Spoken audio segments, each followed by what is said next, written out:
चंद्रमा पर भारत का मिशन चंद्रयान-3 सफलतापूर्वक उतर गया है। लैंडर और रोवर की सफल लैंडिंग के बाद इसरो को 14 दिन बाद भी मिशन जारी रहने की उम्मीद है। जब चंद्रमा पर सूर्य फिर से उगेगा तो रोवर फिर से ऊर्जा प्राप्त कर लेगा और फिर से सक्रिय हो सकेगा।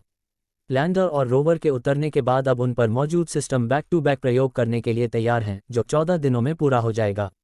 भारतीय अंतरिक्ष अनुसंधान संगठन इसरो के प्रमुख एस सोमनाथ ने गुरुवार को कहा कि चंद्रयान-3 के विक्रम लैंडर और प्रज्ञान रोवर दोनों अच्छा प्रदर्शन कर रहे हैं और उनकी गतिविधियां जारी रहेंगी। हालांकि उन्होंने चंद्रयान-3 मिशन के लिए आने वाली चुनौतियों का भी जिक्र किया।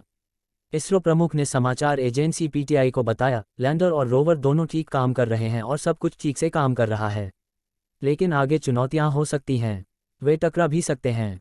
इसके अलावा थर्मल समस्याएं और संचार टूटना भी हो सकता है।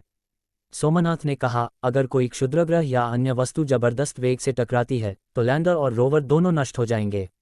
आप चंद्रमा की सतह देख सकते हैं। यह आकाशीय पिंडों द्वारा बनाए गए प्रभाव के निशान से भरा है। पृथ्वी भी है। हर घंटे लाखों खगोलीय पिंड आते हैं, लेकिन हम इसका अनुभव नहीं कर पाते क्योंकि हमारा वायुमंडल इसे जला देता है, लेकिन चंद्रमा के पास ऐसी कोई व्यवस्था नहीं है। चंद्रयान-3 का लैंडर विक्रम बुधवार शाम 6:04 बजे चंद्रमा के दक्षिणी ध्रुव पर उतरा और मिशन की सॉफ्ट लैंडिंग पूरी की। इसरो ने आज घोषणा की कि रोवर प्रज्ञान लैंडर से बाहर निकल गया है। इसमें कहा गया, भारत चांद पर चलता है।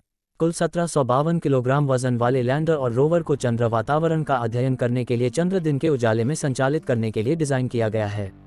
हालांकि इसरो अधिकारी एक और चंद्र दिवस के लिए सक्रियण की संभावना से इनकार नहीं कर रहे हैं।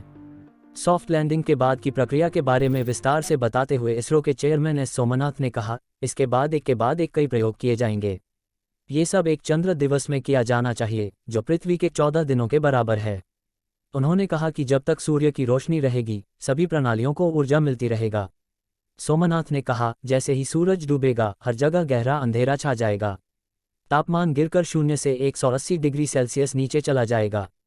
तब सिस्टम को ऑपरेट करना संभव नहीं होगा और अगर ऐसा ही चलता रहा तो हमें खुश होना चाहिए कि यह फिर से एक्टिवेट हो गया है और हम सिस्टम पर फिर से काम कर सकते हैं। कुछ ऐसा ही होता है।